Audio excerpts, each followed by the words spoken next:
Hello, welcome to Let's Talk About Brand. I am your host, Christine Gritmon, and I am coming at you every single week on Let's Talk About Brand, talking to different guest experts every single week about different elements of branding, especially personal branding. If you're listening to us on your podcast player of choice, please do hit subscribe and leave a review if you like it. If you're joining us for the video podcast on YouTube, same deal. Subscribe. Let us know what you think in the comments. And of course, you can find me anywhere on social media as Christine Gritmon. So today I'm really excited because I've actually had to reschedule this one a bunch of times. I'm so happy we finally had this conversation. Kaitlyn Barclay. Kaitlyn Barclay is the CEO and co-founder of Scout Lab, which is an agency that helps startups with their branding, their communications, their marketing, all that jazz. So she works with a ton of founders in addition to being one herself. But as you'll hear today, Kaitlyn also came up through the startup world. She has worked for loads of startups. Kaitlyn and Scout Lab especially work with founders that have some sort of mission behind their work, whether it's planetary health or actual health. She also works with and advises lots of founders who are women, who are people of color, who are parts of the LGBT plus community. She really helps founders get out there, get their great work and big ideas out there, and also get themselves and their stories out there too. So today, Kaitlyn and I are going to discuss her journey, which, as you'll hear, really started with just doing the work, absorbing as much as she could, developing that reputation before she started worrying about her brand. And then we're also going to hear from her a lot about what goes into that brand and that personal brand, especially for founders, the position that a founder's personal brand takes in a startup. And finally, we're going to hear from her a bit about how she put together her own personal brand and the things that she personally struggled with, which may be things that you need to hear about as well. I know I certainly related to all of today's conversation.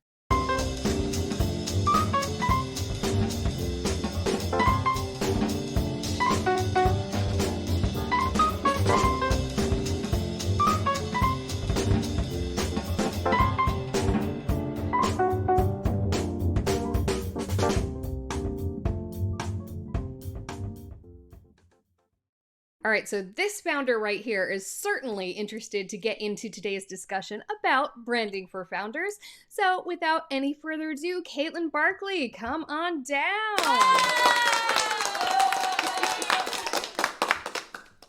It's so nice to be here. Thanks for having me, Christine. Thank you so much for being on. And can I just say also, thank you so much for your patience. We have had to reschedule this thing so many times, mostly because of me and my crazy transatlantic move.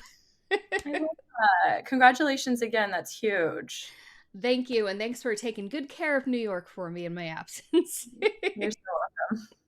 All right, so Kaitlyn, let's dive right in. I would love to hear your story, not just what you're doing now, but how you got there and how you have built your personal brand to get to the point you are now where, you're an agency founder, you work with a whole bunch of other people to get their brand and marketing and messaging straight. You're an advisor for female entrepreneurs. You do all of this stuff. So clearly the Kaitlyn brand is a strong one. Can you take us through the history of how you built your brand along the way as you were developing each of these steps of your career? No pressure. That's a big one. I can chunk it down if you'd like. Let's go from the start, actually. Let's go to the start of kind of the building of the Kaitlyn brand because it's very different from where you are now. When did you first start feeling that, okay, this has got to be on my own steam now? Where did your career start and how did it get to that point? Yeah, I think it starts much farther back than when I entered the professional world. My mom was an entrepreneur. She actually, when she divorced my dad when I was 5, she had previously been in finance, and when she had me and my sister, was a stay-at-home mom. And so when they got divorced, she really had to figure out what she wanted to do next. And what she ended up doing was taking up interior design consultancy. So she started just designing for her friends. She said, I'm passionate about this. I'm good at it. And it's driving me forward. And so she built this consultancy that grew into a really reputable design firm, interior design firm in my small town I grew up in outside of Portland, Oregon. And she had one employee, and I watched her navigate client issues, and I knew what an invoice was at an early age. And I just watched this woman really come into her own as a small business owner. And I think that gave me the reference point of which I molded my entrepreneurialism or the path that I wanted to take. I think really early on, I knew that I was interested in running my own business because I saw my mom do it. And when I graduated from college, I knew I wanted to go immediately into tech. So I'd done some internships in Silicon Valley, worked at a number of different startups before I even graduated. And yeah, I moved to Silicon Valley quickly after that. And I think I got some really informative experiences working in tech, working at startups that failed. I was on the founding team of a company that was able to grow and get acquired by ClassPass in 2015. I led database marketing and customer acquisition at Levi Strauss on the e-commerce team, which was like a startup within a billion-dollar organization. So I had all of these cool opportunities very early on in my career where I was building. And so by the time I was entering my 30s, I was ready to start something again. And that's really where I met Willow, my co-founder, and we started Scout Lab. I love that. So I want to back up a little bit. First of all, as a mother, it definitely makes me feel good to hear that you saw your mother do it and it made you want to do it too, instead of saying, my God. And she clearly was in an industry where she was the product. It sounds her skills, a service-based company. So that's very good to know. But also it's interesting that you worked for all these startups because as you said, you are always eager to start your own business. But I'm sure that working for those startups got your feet wet and helped you build your skills. I'd love to hear a bit about why you started via that path instead of just trying to start your own thing from the get-go, and also the unique differences between working for a startup where you're there with the founder usually versus working for a large corporation like Levi Strauss. So first, let's dive into the first part, which is deciding to work for startups and in other big companies rather than doing your own thing right out of the gate. How did that decision come to be, and how did that help you later? Yeah. I was at a dinner last night where one of my friends sitting next to me was like 19 years old when he like started a very successful startup. So like it is age can be just a number. I will say generally speaking, experience is really important and learning from people who've done it has been incredibly informative to my career. And I would really recommend any young person interested in entrepreneurialism to get a blueprint for it. Like find mentors, find entrepreneurs that you respect and admire, like work for people doing it. If you're not ready to do it yourself, it's like a massive amount of risk. And I think without operational acumen or understanding of how to run a business, it can also be a really inefficient process if you don't have experience. So the reason why, in my early 20s, I opted for startup experiences is because I think that's as close as you can get to founding a startup without founding it. And so I worked with my first boss was the head of marketing at Facebook and started this social commerce platform, Jonathan Ehrlich, and he was just such an incredible mentor and champion for me very early on in my career and gave me like massive responsibility for a 22-year-old that just graduated from college. But I was able to learn a tremendous amount and drive a lot of impact for the organization. And when I then went to my next thing, like I was working alongside an ex-GP at Mayfield. So like, which is these folks with storied careers, really being able to like learn from them, juice all they know, and then apply my spin on how I want to show up as a leader was great to experiment with in my 20s. And I certainly think having been on the founding team when I was like 23, 24 was like an incredible opportunity. And I think I knew that after my next foray, I wanted experience in bureaucracy and process, because I knew that was a huge gap of mine, which is why I went from the company FitMob that was acquired by ClassPass. I went to Levi Strauss because I wanted to fill in that gap. And I realized like very quickly, understood the blueprint, understood the way that process exists at this scale, and then moved to New York and was ready to start my own thing again. I can't understate how important mentorship is. I think early on in your career, mentorship of more experienced people is crucial. I think as you go along in your career, peer-to-peer mentorship becomes more important. And so that was really informative and instrumental to where I am today, and certainly how I've been able to mold myself given the feedback of the people around me, which have really been amazing. I love that. I would love to hear a little bit more about how you came to be part of FitMob. It sounds like that was your first hands-on entrepreneurial experience. So I'd love to hear how that came to be. And also, did you have to leverage your personal brand in a different way as someone who was really part of that founding team versus when you were just working for startups? Or was it the same? This was just another opportunity that it helped open for you. What part did your personal brand play in entrepreneurship in that first venture, FitMob? And we'll get to your current venture in a bit because I'm sure it's a slightly different situation. So I think what many people call personal branding now is also what you would call reputation. And I think your many people want a personal brand, but I think far fewer than those who know how important reputation is writ large. Like your reputation is how someone refers you to like a job or invites you to a dinner party because they heard through the grapevine that you're a great person. And when I got the opportunity to go to FitMob because of the previous mentor I had, my boss at Copious, which was like a marketplace in the social commerce industry, referred me in and was like, hey, this person has been instrumental to the growth of this marketplace.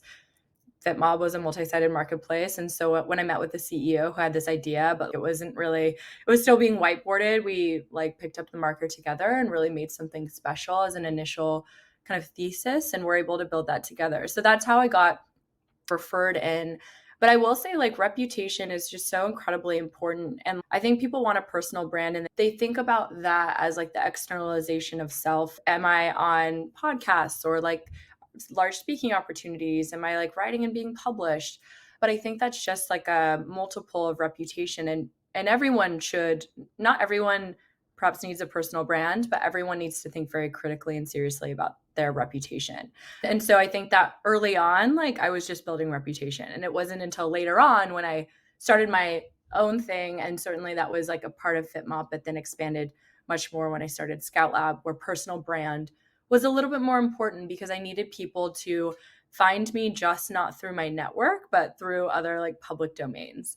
And so there's like nuance there. But yeah, early on, I was really fixated on building things and being known for my work ethic and my impact at startups. And I think throughout the course of my early career, that was how I got exposure to these incredible opportunities because I was just known as this doer. If you have whatever budget, whatever resource constraints, whatever insane OKRs, like I'll just get it done. And I think that's the type of builder you need at early stage startups. Absolutely. So just doing the work, building that reputation before you worry about brand, which can be more external facing. Now, brand is something that you actually currently and also in the past help other people with. So after going to Levi Strauss for a little bit, you are actually during overlapping with that time. I know that you were brand and growth consultant before founding your agency, focusing on helping startups. Now, you've done a bunch of things with startups. What made you focus in on that brand consulting element? What lit you up about it? And what did you learn maybe working on the other side of it, helping other startups to do it? Yeah, it's such a good question. And I think that whether we're talking about brand building with respect to an organization or brand building with respect to a person or an executive, you're thinking about similar pillars, let's say. And so in 2016, a few things were happening. One, I had just moved to New York and met my co founder, and we were both really lit up about the same things. It was just after the 2016 election where I think a lot of marketers were really galvanized to use their superpowers for good. And we saw like reputation at scale take a turn for the worse. And I think some really like violent storytelling that we weren't proud to see propagate at the scale it was. And so when Willow and I, my co-founder, got together, we said, one, like storytelling is so important, right? Even money capitalizes the stories we hear and ingest in our culture. So how might we be able to be a part of uplifting stories that we're really proud of? And that means the stories of executives that are really like walking the walk. And so that was really the blueprint for Scout Lab, because brand also is this very ephemeral thing. Everyone wants one, but no one knows what it is. And my co-founder and I, having built several brands at that point in our career, she was early on at Airbnb. I just went through the rebrand for Levi Strauss, launched their women's line. So we had like very differing scales of which we've reinvented brand. We said we want to do this, but for organizations that are really trying to create access where it hasn't historically existed, like tap into communities at the margin that have been ignored by industry that is really important, like healthcare, like fintech, like planetary health. And that was really the blueprint of which we started Scout Lab, making very digestible deliverables associated with brand building and delivering it for high growth startups and the executives that work for them. Now, how did you shift your personal brand, if at all, between being a consultant and being an agency founder? Because a lot of the function you're performing might be similar, maybe not. But I imagine when you made the decision to say, you know what, I'm no longer a consultant, we are founding an agency. That's a shift there. So I'd love to hear a bit behind that shift when you decided to change the way you're doing business, and also how you changed the way you present yourself and your personal brand as a consultant versus as an agency founder. Totally. It's a really good question. I think I was 27 when I started Scout Lab, and up until then, I really didn't think of my pitch or like my personal brand. I just really considered, am I doing cool work that is impactful and driving value for the organization that I was consulting for or working for? And that was it. And I think that's really important. Like folks earlier on in their career should really just be thinking about, am I doing cool shit? And is it driving impact, intended impact? And so when I started Scout Lab, I was, again, 27. So I was finally able to curate a story around my impact, like what I had done, right? I started and sold a company. I had consulted for some really cool organizations. I had worked in Silicon Valley. I had fundraised. I had done all of these things that I could speak to in service of my reputation. I had people that could vouch for me. And so when I started Scout Lab, it was really like, again, codifying our differentiated point of view, developing this agile methodology connected to brand building. So it was very like, it spoke directly to the venture backed founder that we were trying to sell to. And it took off really quickly. And I think from there, I started to refine the pitch of Scout Lab, started to refine the pitch of myself. There was a lot of storytelling and trying to figure out how to pull my narrative through. I think every person has peaks in their career that they can speak to, moments of glory that can allude to or provide examples of what they're capable of. And so putting that story together, starting from when I entered Silicon Valley, fundraising, going through a startup cycle that wasn't successful, going through an exit, like going through leading a small team in a billion-dollar organization, I was able to tell the story of my impact, which cascaded into my personal brand. And then from there, I was able to externalize like what I thought from that foundation of credibility. So began publishing work on my point of view on emerging technology or social issues. And I think that exercise as a writer, again, collating my experience and applying it to relevant topics, was really when like this idea of reputational personal brand or the externalization of self took off for me. Now, you have a co founder with you at Scout Lab. You are not the sole entrepreneur behind this venture, not the sole agency owner. How would you perhaps, I know this is a tricky one, but how would you perhaps describe how your personal brand and her personal brand differ or are the same or work together to inspire confidence? How did those two how does a two founder brand work when it comes to those personal brands, and how do those personal brands serve the agency? Ooh, that's such a good question. So Willow, my co-founder, is incredible. And it's the co-founder relationship is such an interesting one, and the most valuable relationship you will have as a business owner when it works, and it often doesn't work, right? It requires a lot of self-awareness and like high self-monitoring and a commitment to growth. And through that growth with Willow, we were very committed to one, what we were building, but two, being better people, leaders and people in service of taking care of our co-founder relationship. It's like any other relationship. If you don't grow together, you grow apart. And a part of that exercise was championing each other to tell their own personal narrative. So being vulnerable. I've shared a lot of first person narrative that is highly vulnerable for me, but was like great for externalizing what I care about, what I value. And that was always championed by my co founder. She always encouraged me to be like myself squared.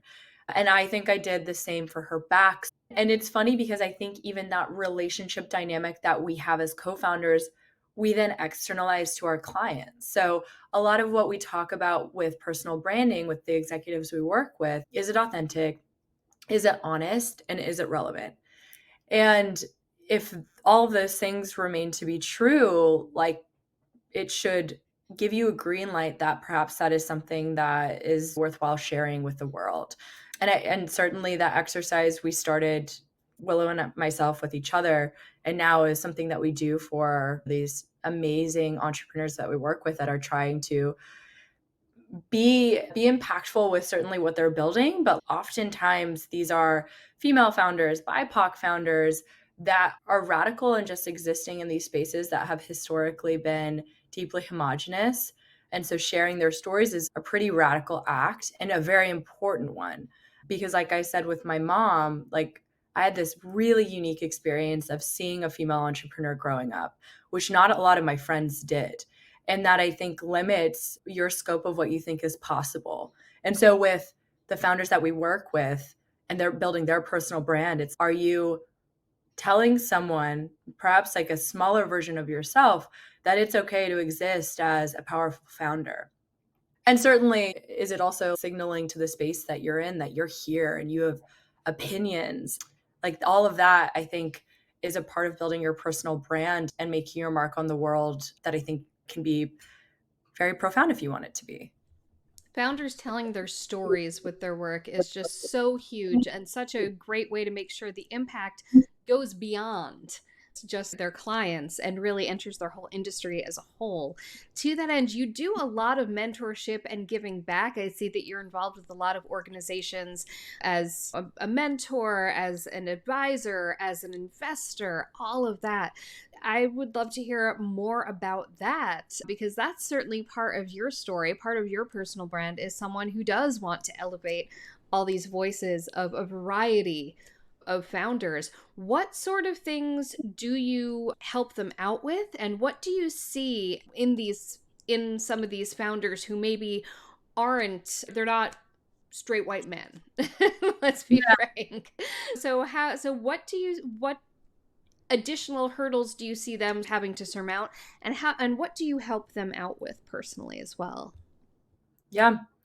We always start with, and it really depends on the experience of the founder, but we always start with the professional stories. So what are you pitching? Because that often it needs to be like the shared lexicon that we build much more decorative storytelling on top of.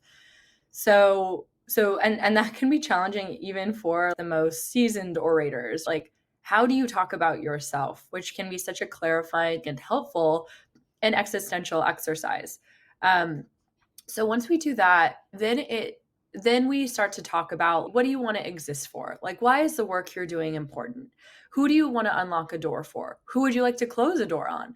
And from there, we create a list of topics, themes, issues that we then can weave into the story of the professional journey, right? If that is the skeleton, then we start to put color on top of it. And I think that's where it gets really interesting, where I work with a debut venture fund manager, and she has an incredible career, but she also has some things to say outside of venture or intersectionally to the venture community that I think are really compelling. Like, how can she be radical for existing in a space that is very male dominated, very white, as a woman of color? And how can we have her tell stories that are so beyond, that can advance rather the venture community, that can advance the field of finance? And I think that's really interesting, right? So I think first it's really understanding the story, like your professional pitch, and then weaving in personal anecdotes or thematic concepts that you can speak to that make that professional journey even more rich. And this brings us back to something you said pretty early on, which was about it's about the reputation first, it's about the work first and doing the work and figuring out what kind of worker you are and developing that reputation for it. And then I love what you just said about adding in the color and that personal pull that really makes a difference and helps it stand out. So how do you find that balance is one of the questions that I'm sure a lot of people have, because people think of personal branding sometimes as the sort of surface level thing, when of course if it's done properly it is more than that. And especially as someone who, as you pointed out, is doing this bold thing by even putting their stamp on this space, whereas not where some which is not where someone who looks like them typically is. How do you strike that right balance? Because I'm sure there's some people who are a little afraid to lean on the identity element of it because they want to make sure that they're taken seriously as themselves and not as a token. But at the same time, you gotta shout out and own and recognize the strength of your difference. So, how do you recommend figuring out that balance, as it were? Yeah, I really believe it's up to the individual to know what intuitively feels right or important. I think there are many different ways to build personal brand. You can build from your professional perspective, so not weaving in your identity at all. You can lean into your personal anecdotes, perhaps being different in your space. I think the most compelling storytelling is when there's as extreme narrative friction as possible. So that tends to be like how a person is different in the world that they're surrounded by, or what unique experience makes what they've gone through different than what other people have gone through. But I would never recommend an executive go tell a first person narrative if they just want to build credibility in the space of artificial intelligence, or they're like, I just want to be great at cybersecurity. I'm like, fantastic, there's a path for you there. So I think it's really up to you to figure out where and how do you want to be known. What is important for you as an individual and a person existing in a professional environment to build your point of focus, or like what your reputation is about. And then from there, you can create content buckets for you to produce interesting pieces, whether it's like short form or long form or podcasts or whatever it might be. So I think it's really up to the individual to know their comfort level. And then from there, developing what they want to externalize into the world. Now, when it comes to founders and personal brands, of course, I'm highly biased because I'm a personal branding person. So I would imagine that the personal brand plays a large role in founders being able to get the trust of the investors that they need, of other partnerships that they need. I could be wrong. That might not be as huge a part of it, but I'd love to hear from you, someone who's been in that space so much on multiple sides of it, how the personal brand can be leveraged, should be leveraged, all of that as a founder specifically. What can it do for you? And what if someone is someone who doesn't really they would love to just hide behind the work. Maybe that works in some spaces. I'd just like to hear from you your picture of the personal brand in the founder space in terms of people looking to gain that trust from investors and others. Totally. Yeah. The founder story to company connection cannot be understated. I think it's always more provocative when the founder has experienced the problem that they're trying to fix. And then from that point, being very vocal about how they intend to fix the problem, their perspective on what that problem or solution looks like in the future. As a communications specialist, like I love usually people want to listen to humans versus brands. So when we talk about like launching a company, I am looking to the founder to be that human representative that can create the story, the emotional appeal to an audience that hasn't heard about this organization yet, as the Trojan horse to what the company is doing. People like people, they don't like to be sold by brands. And so I often find and encourage that founders be open and frank about what they're trying to build and why. Now, that can be again like a host of strategies forward, right? We work with founders who have deeply emotional and vulnerable stories and share them very openly. We also have founders that just have like professional expertise in a subject matter, and that is what enabled them to start their organization, which is also a version of personal brand that is totally appropriate. It really just depends on what you're doing and your level of comfort externalizing who you are. I always encourage founders to share their story, to share their point of view, to be differentiated in market as their communications partner. It makes my job a lot easier. And as a person existing in the world that is looking for the doers and the change makers and the people trying to fix some of the hardest problems on planet Earth, I want those voices and stories to be heard. So yeah, that I think it's always important to have. I think it's ideal to have a founder startup or like founder journey connection to whatever solution you're solving for. And best practice is generally when the founder is like open about sharing that. And I find that certainly supports fundraising, that supports partnerships, that supports earned media, kind of everything. Does that I answer love your what you question? said about the personal brand sort of being the Trojan horse. It gets you in the door and then you can present what you're selling ultimately when it comes down to it. All right, so Kaitlyn, final question, and this one's again a bit of a more personal one, but what you've been in this personal branding game for a while. You have built your own over time, you've helped others build theirs. What do you personally, as Kaitlyn, struggle with, or have you struggled with the most in the past when it has come to your own personal brand? This is such a good question. I just gave a talk like personal storytelling using my own, and it is being ready to tell some of the stories that you have in your life. And I am very much an open book. I think some of the most profound moments of my life are the struggle, are the hard moments that have a lot of shame around them. I think if anyone looks at the valleys in their life, there is some sort of shame around them: the shame of failure, the shame of loss, the shame of violence or abuse or oppression. And I hope to exist as someone who shines a light and remove shame on those valleys, because usually shame is reserved for those that are like victimized or being oppressed.